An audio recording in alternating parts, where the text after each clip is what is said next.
আমি দক্ষ কন্যা সতী, শিব অর্ধাঙ্গিনী সতী, আজ এই ক্ষণে এখানে দেহত্যাগ করছি।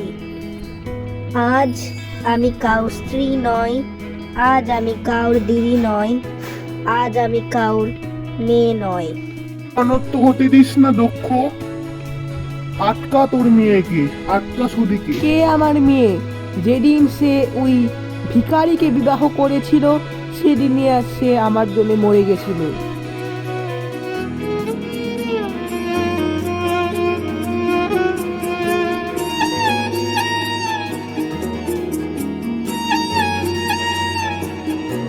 शिव शक्ति से ही पूर्ण है, शक्ति के वो सिंदूर है। সতী!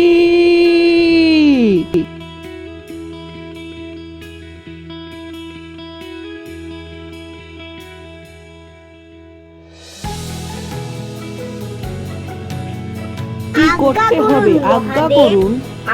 আমাদের এখানে আবির্ভাব করুন হে বীরভদ্র, হে ভদ্রকালী। আমি তোমাদের আজ্ঞা করছি, গিয়ে দক্ষ যজ্ঞ বিনাশ করো এবং দক্ষের মাথা নিয়ে আসো এখানে কেটে। তথা আজ্ঞা মহাদেব। কি করবে? এখন তো দেবাদিদেবের ক্রোধ থেকে তোমাকে কেউ বাঁচাতে পারবে না। শ্মশানচারী আবার আমাকে কি করবে? যেখানে আপনি স্বয়ংই দক্ষ যজ্ঞ রক্ষা করছেন, সেখানে ওই শ্মশানচারী, ওই শ্মশান বাসিন্দা, ওই ভিখারি শিব আমাকে আর কি করতে পারে?